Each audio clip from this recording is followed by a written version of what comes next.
دل والوں کی آنکھوں سے ایک دریا بہائے گا۔ اعوذ باللہ من الشیطان الرجیم، بسم اللہ الرحمن الرحیم۔ السلام علیکم ورحمۃ اللہ وبرکاتہ۔ تمام تعریفیں اس ذات پاک کے لیے جس سے نہ نیند آتی ہے نہ اونگ آتی ہے، اور جب اسے پکارو تو وہ سن لیتا ہے، سمیع ہے، بصیر ہے، کل شیء قدیر ہے۔ اس کے بعد ہمارا تمام تر درود و سلام اللہ کے ان برگزیدہ بندوں پر جن پر خدا خود درود بھیجتا ہے۔ آج 7 محرم ہے۔ 7 محرم کے حوالے سے ہم اپنے پروگرام کا آغاز کرتے ہیں۔ قائم ٹی وی کراچی اسٹیشن کے زیر اہتمام پروگرام ذکر کربلا فکر کربلا میں میں ہوں آپ کی میزبان بطول زہرا، اور ہماری جو مہمان ہیں وہ جناب ڈاکٹر ثروت عسکری صاحبہ، ایک معروف شخصیت ہیں، اسلامک اسکالر ہیں، شاعر اہل بیت ہیں، اور ہم ان سے جو ہے آج 7 محرم کے حوالے سے گفتگو کریں گے۔ السلام علیکم۔ وعلیکم السلام۔ کیسی ہیں آپ؟ الحمدللہ۔ اچھا، تو آج 7 محرم کے حوالے سے میرا پہلا سوال ہے آپ سے کہ امام حسن کی شخصیت کے بارے میں آپ ہمیں تھوڑا سا بتائیں۔ بسم اللہ الرحمن الرحیم۔ السلام علیکم۔ میں آپ کی ٹیم کا شکریہ ادا کرنا چاہتی ہوں کہ قائم ٹی وی کے حوالے سے آپ نے ہمیں یہاں پر یہ موقع دیا کہ ہم ذکر اہل بیت کا شرف حاصل کر رہے ہیں، اور آپ کو، آپ کی پوری ٹیم کو، قائم ٹی وی کے تمام ناظرین کو خود اللہ کے رسول صلی اللہ علیہ وآلہ وسلم کی بارگاہ میں، جناب فاطمہ الزہرا سلام اللہ علیہ کی بارگاہ میں، قائم عمر حجت اللہ علیہ السلام کی بارگاہ میں تعزیت اور تسلیت پیش کرنا چاہتی ہوں، اس لیے کہ بہت نزدیک آتے جا رہے ہیں ہم روز عاشورہ سے، اور آج 7ویں محرم بھی آ گئی، اور قیام امام علی مقام سے العطش کی صدائیں بھی بلند ہو گئیں۔ ہمارے یہاں عرف عام میں یہ کہا جاتا ہے کہ جی 7 محرم سے پانی بند ہوا، نہیں، 7 محرم سے صدائے العطش بلند ہوئی تھی۔ اس کا مطلب یہ ہے کہ پانی پہلے سے ہی بند ہو چکا تھا، اور 7ویں محرم سے خیموں میں پانی ختم ہو چکا تھا۔ کتنا پانی ہے جو بے وقت برس جاتا ہے، کتنا پانی ہے جو بے وقت برس جاتا ہے، اور قافلہ پیاسوں کا قطرے کو ترس جاتا ہے۔ اور ایک اور مقام پر اسی پانی کے حوالے سے شاعر نے کہا کہ اے ابر 1000 سال بھی برسے تو کیا، شبیر نے مرتے دم بھی نہ پایا پانی۔ تو جب بھی 7ویں محرم آتی ہے تو مومنین کے دل اور روح میں عجب اضطراب اور عجب بے قراری ہوتی ہے، اس لیے کہ مقتل کربلا کا ذکر ہے، کربلا کے پیاسوں کا ذکر ہے، پیاسے بچوں کا تذکرہ ہے، کربلا والوں کی پیاس کا ذکر ہے، اور بر صغیر پاک و ہند میں آج کی تاریخ حضرت قاسم ابن حسن سے منسوب ہے۔ لہٰذا آج کے اس پروگرام میں بھی ہم حضرت قاسم علیہ السلام کا تذکرہ کرنا چاہتی ہوں، لیکن کیونکہ آپ نے سوال کر دیا حضرت امام حسن علیہ السلام سے، لہٰذا میں ان سے منسوبی کچھ باتیں آپ کی سماعتوں کی نظر کرتی چلوں۔ مجھے یاد ہے کہ میں ایک مرتبہ کسی ٹی وی چینل کے اوپر کوئی پروگرام کر رہی تھی، تو وہاں پر ایک اہل سنت کے اسکالر تھے، انہوں نے کہا کہ آپا مجھے آپ لوگوں سے ایک شکایت ہے، یعنی اہل تشیع سے۔ میں نے کہا کہ کیا شکایت ہے؟ انہوں نے کہا کہ آپ لوگ امام حسین کا ذکر زیادہ کرتے ہیں اور امام حسن علیہ السلام کا ذکر کم کرتے ہیں، جبکہ دونوں نواسۂ رسول ہیں، دونوں فرزند علی و بطول ہیں، دونوں نانا کے اوپر سوار ہوئے، دونوں کے لیے دونوں کا عظمت اور مرتبہ، دونوں جنت کے سردار ہیں، بہت عظمت اور مرتبہ اور مقام ہے، لیکن آپ لوگ امام علی مقام امام حسین کا ذکر زیادہ کرتے ہیں، امام حسن علیہ السلام کا ذکر کم کیا کرتے ہیں۔ میں نے کہا کہ دیکھیں، اس میں کوئی شک نہیں ہے کہ یہ دونوں بچے حسنین ہیں، یہ دونوں بچے ثقلین کی نسبت سے، یعنی ہم جب بات کرتے ہیں تو حسنین یعنی دونوں برابر ہیں، حسن اور حسین، لیکن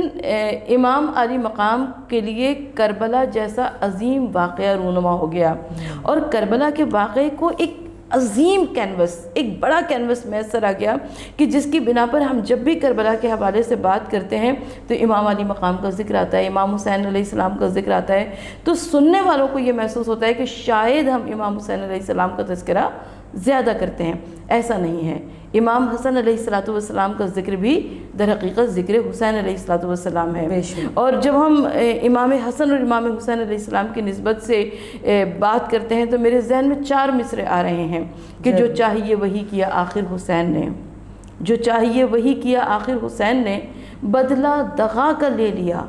آخر حسین نے، اور بیعت کے طالبوں نے حسن کو دیا تھا زہر، بیعت کو زہر دے دیا آخر حسین نے۔ یعنی امام حسن کی شہادت سے امام حسین علیہ السلام کی شہادت وابستہ ہے۔ تو امام حسن علیہ السلام کون نہیں جانتا کہ آپ سورہ کوثر کی عملی تفسیر ہیں، عملی دلیل ہیں۔ سورہ کوثر یعنی اللہ کے رسول صلی اللہ علیہ وآلہ وسلم کے گھر میں جب مشرکین مکہ نے دیکھا کہ ایک کے بعد ایک بیٹوں کی رحلت ہوئی تو انہوں نے کہنا شروع کیا نعوذ باللہ من ذالک معاذ اللہ ثم معاذ اللہ کہ محمد تو خدا نخواستہ، ان کا یہ کہنا نقل کفر کفر نباشد، انہوں نے یہ کہا کہ نعوذ باللہ من ذالک محمد ابتر ہو گئے۔ مگر اللہ کے رسول صلی اللہ علیہ وآلہ وسلم ظاہر ہے ان کو بھی معلوم تھا کہ مکے کی سرزمین پہ کیا باتیں ہو رہی ہیں، قلب نازک پر چوٹ لگی، آنکھوں میں آنسو آ گئے۔ مجھے یقین ہے کہ میرے رسول نے کہا ہوا کہ پروردگار عالم تیری مصلحت میں یارائے کلام تو نہیں مگر میرا یہ مقام بھی نہیں کہ یہ مکے کے کفار، یہ مکے کے مشرکین مجھے ابتر کہتے پھریں۔ بس پروردگار عالم نے سورہ کوثر کا نزول فرمایا۔ سورہ کوثر نہایت مختصر سی سورہ ہے، یعنی 3 آیات پر مشتمل مختصر ترین سورہ جو کہ 3 برس تک خانہ کعبہ کے دروازے پر آویزہ رہی، اور وہ عرب جو کہ اپنے آپ کو عرب یعنی بولنے والا، فصاحت اور بلاغت کا پیکر کہا کرتے تھے، اور دوسرے کو عجم یعنی گونگا کہا کرتے تھے، ان عربوں نے کہا کہ ما ھذا کلام البشر، یہ کسی انسان کا کلام نہیں ہے بلکہ خالق انسان کا کلام ہے۔ تو حضرت امام حسن مجتبیٰ علیہ السلام 20 جمادی الثانی کو شہزادی کونین جناب فاطمہ الزہرا سلام اللہ علیہ کی ولادت ہوئی، اور اس کے بعد 15 رمضان کو حضرت امام حسن مجتبیٰ علیہ السلام کی ولادت ہوئی۔ حضرت امام حسن مجتبیٰ علیہ السلام ظاہر علی و فاطمہ کے آنگن میں کھلنے والا پہلا پھول ہے، فاطمہ الزہرا کے باغ میں کھلنے والا پہلا پھول ہے۔ حضرت امام حسن علیہ السلام کا بڑا مرتبہ اور بڑا مقام ہے، اس لیے کہ آپ کے نام کو اللہ کے رسول صلی اللہ علیہ وآلہ وسلم نے رکھا۔ آپ کا عقیقہ ایک سے کئی مرتبہ زیادہ کرایا گیا۔ آپ کے بہت زیادہ فضائل اور مناقب ہمیں تاریخ میں نظر آتے ہیں جو کہ امام حسن مجتبیٰ علیہ السلام سے منسوب ہے۔ یہ اللہ کا لطف و کرم ہے، یہ اللہ کا احسان ہے کہ پروردگار عالم نے سبق سیکھے کوئی یہ فاطمہ کے دل کے ٹکڑوں سے کہاں پر صلح ہوتی ہے، کہاں پر جنگ ہوتی ہے۔ وہ امام حسن مجتبیٰ علیہ السلام تھے جن کی صلح کے ذریعے پروردگار عالم نے دین اسلام کو بچایا، اور یہ امام حسین علیہ السلام ہے کہ جن کی جنگ کے ذریعے، جن کی شہادت کے ذریعے، جن کی قربانی کے ذریعے رب العالمین نے دین اسلام کی حفاظت فرمائی۔ سبحان اللہ، بہت بہترین آپ نے میں ڈیٹیل کے اندر سوال کا جواب دیا۔ اب اگلا سوال میں آپ سے کروں گی کہ امام حسن علیہ السلام نے اپنی زوجہ کو کیا وصیت کی تھی؟ دیکھیں، اب جب ہم وصیت کی بات کرتے ہیں تو امام حسن علیہ السلام کی زندگی ایک حجت خدا کی زندگی تھی، ایک وقت امام کی زندگی تھی۔ آپ معصوم منصوص من اللہ تھے، آپ دوسرے امام تھے، آپ فرستادہ پروردگار تھے۔ امام حسن مجتبیٰ علیہ السلام کی زندگی کیونکہ حجت خدا کی زندگی تھی، اور حجت خدا کبھی کسی سے غافل نہیں رہ سکتا ہے۔ یہی وجہ ہے کہ ہمیں امام حسن مجتبیٰ علیہ السلام کی زندگی میں بھی بہت سارے ایسے واقعات نظر آ رہے ہیں کہ جہاں پر دین اسلام کو بچانے کے لیے آپ نے اپنی تمام تر، جیسے صلح ہو گئی امام حسن علیہ السلام کے، اس کے بعد ایک عربی شخص ان کے خیمے میں آیا اور خیمے میں مخاطب کر کے کہا کہ نعوذ باللہ من ذالک معاذ اللہ ثم معاذ اللہ نقل کفر کفر نباشد، کہا کہ السلام علیکہ یا مذل المومنین، یعنی اے مومنین کے ذلیل کرنے والے تم پر ہمارا سلام ہو۔ یعنی ان کا یہ خیال تھا کہ صلح کی جو شرائط ہیں اس کے ذریعے ہم کو ذلیل کیا گیا، کیونکہ عرب ویسے ہی جنگ و جدل کے غیرت اور انا کے مارے شوقین لوگ تھے۔ تو اب ان کا یہ دماغ یہ کہہ رہا تھا کہ یہ جبکہ یہ صلح حدیبیہ سے منسوب کیا گیا ہے امام حسن مجتبیٰ علیہ السلام کی صلح کو، اپنے دل پر ہاتھ رکھ کے بتائیے کہ اگر ہم سے اگر کوئی ایسے کہتا ہے تو ہم اس کا کیا جواب دیتے؟ ہم تو غصے سے باہر ہو جاتے، قابو سے باہر ہو جاتے، لیکن یہاں پر حجت خدا ہیں۔ یہ غصے سے باہر اس لیے نہیں ہوتے، اس لیے کہ آج اگر غصے سے یہ باہر ہو جائیں گے تو کل دین اسلام کو کون بچائے گا؟ دین اسلام کو بچانے کے لیے ان کی اتنی عظیم شخصیت ہے۔ تو اگر آپ نے بی بی ام لیلہ کو کوئی وصیت کی ہے تو اس کا مطلب یہ ہے کہ آپ امام حسن مجتبیٰ علیہ السلام بی بی ام فروہ کو یہ تلقین، یہ نصیحت فرما رہے ہیں کہ جب کربلا کے مقتل میں جانا تو میری وصیتوں کی امین بن کر رہنا۔ یہی وجہ ہے کہ جب شب عاشور میں ہمیں نظر آتا ہے کہ امام حسین علیہ السلام تمام خیموں کا جائزہ لیتے ہوئے چلے، تو وہاں پر بی بی ام فروا کے خیمے میں دیکھا کہ سامنے اپنے 13 سال کے بیٹے کو لیے بیٹھی ہوئی ہیں بی بی ام فروا، اور کہہ رہی ہیں کہ اے قاسم، کل قربانی آل محمد کا دن ہے، کل تمام مائیں اپنی اپنی گود کے پالوں کو پیش کریں گی، اگر کل تم پیچھے رہ گئے تو میرے لیے یہ ایک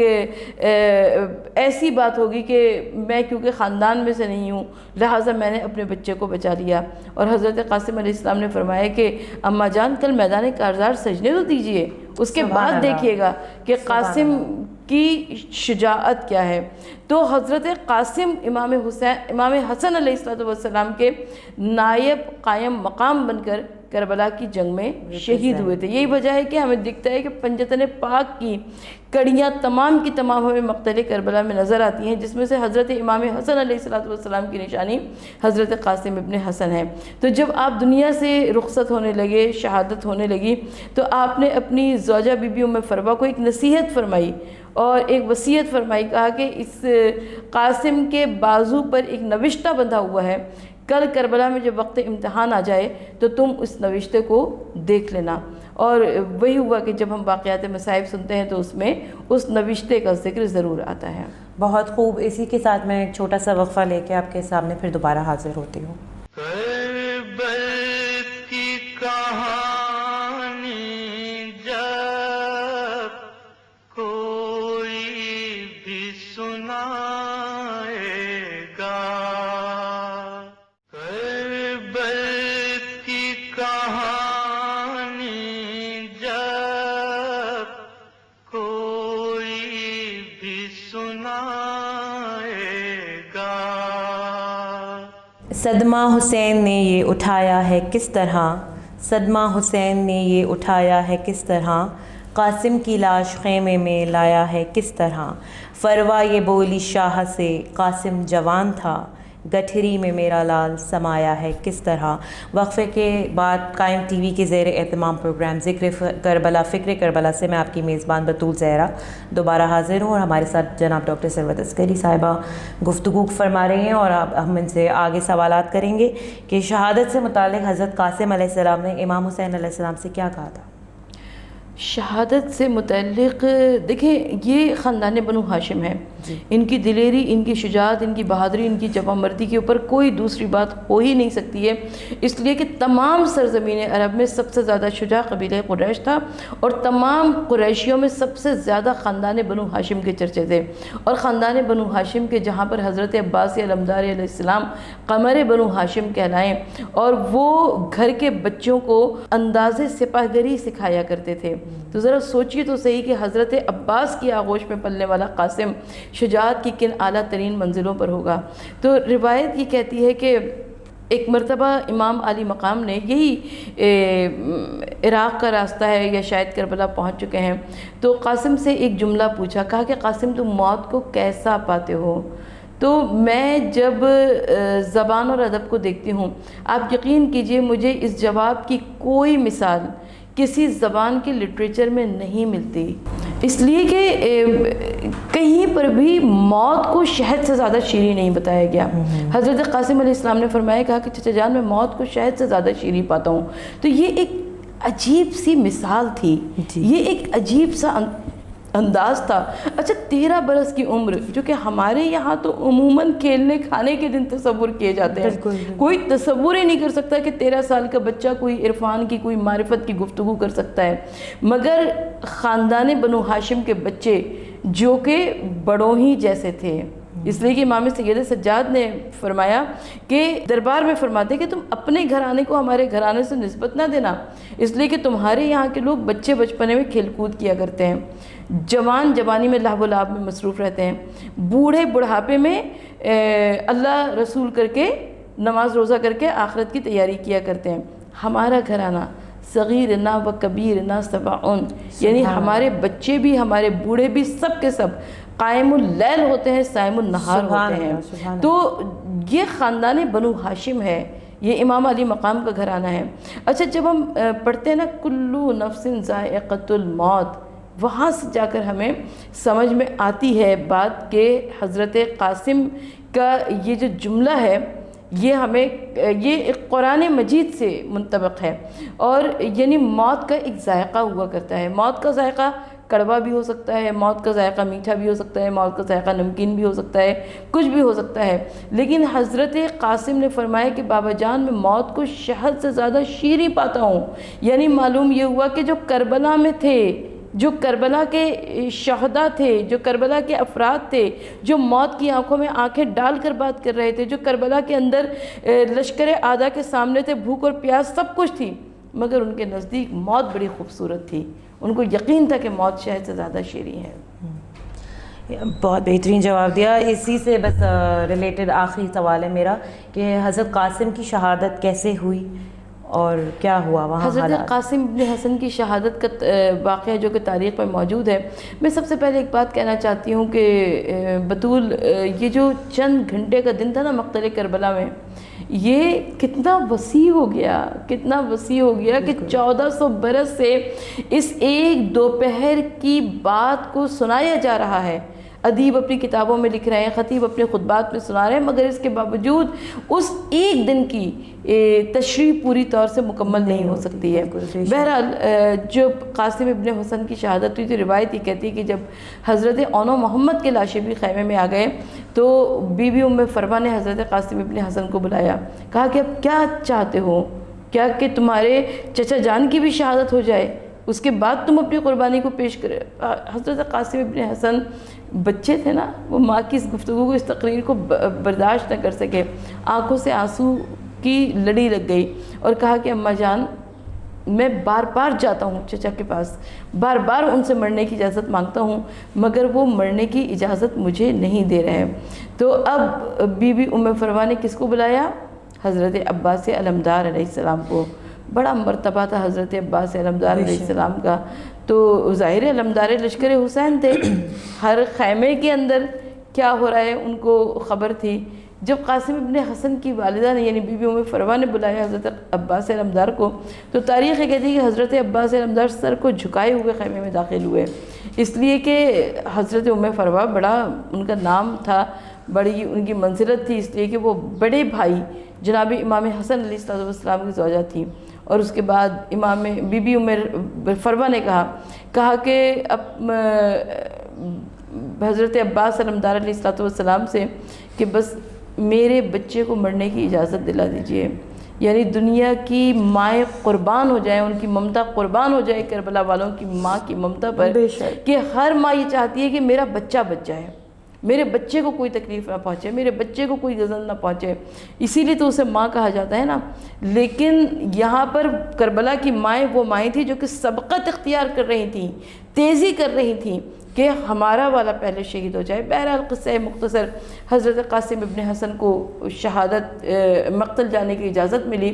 حضرت قاسم جب چلے ہیں مقتل کی جانب تو اتنے کمسن تھے کہ آپ کے پاؤں رکابوں تک نہیں پہنچ رہے تھے، 13 برس کی عمر کیا ہوا کرتی ہے۔ اور جب یہ پہنچے حضرت قاسم تو عمر ابن سعد نے کہا کہ کون جائے گا اس بچے سے مقابلہ کرنے کے لیے؟ ارزق شامی جو کہ بڑا نامی گرامی پہلوان تھا عرب کا، کہا کہ تم مقابلہ کرو۔ ارزق شامی نے غرور سے، کبر سے، ایک نخوت کے ساتھ کہا کہ میں مقابلہ کروں اس چھوٹے سے بچے کا، اس کے لیے تو میرا کوئی نہ کوئی بیٹا ہی کافی ہے۔ ارزق شامی کا ایک بیٹا تہ تیغ ہوا، دوسرا بیٹا تہ تیغ ہوا، تیسرا بیٹا تہ تیغ ہوا، یہاں تک کہ 4 بیٹے حضرت قاسم ابن حسن کے ہاتھوں فنار ہو گئے، واصل جہنم ہو گئے۔ اور جب 4 بیٹے یعنی 4 کے چاروں دنیا سے گزر گئے تو اس کے بعد ارزق شامی کی آنکھوں میں جیسے خون اتر آیا اور وہ جھومتا ہوا حضرت قاسم ابن حسن کے سامنے آیا۔ اور مجھے تواریخ میں یہ بھی جملہ ملتا ہے کہ امام حسین علیہ السلام نے خیمے کے در سے پکارا، کہا کہ اے بہن زینب بھابھی فروا سے کہیے کہ بس اب دعا کریں، اس لیے کہ بہت بڑا پہلوان آیا ہے قاسم سے لڑنے کے لیے۔ بہرحال حضرت قاسم نے بڑی جنگ کی، بڑا مقابلہ کیا، مگر ظاہر ہے نہیں ٹھہر سکے گھوڑے کے اوپر، بس آواز دی کہ چچا جان ادرکنی۔ اب جب آواز دی ہے تو حضرت عباس علمدار بھی زندہ موجود ہیں، حضرت علی اکبر علیہ السلام بھی زندہ موجود ہیں، اور یہ تینوں افراد ایک ساتھ چلے ہیں مقتل کربلا کی جانب قاسم کا لاشا اٹھانے کے لیے۔ 3 شیروں کو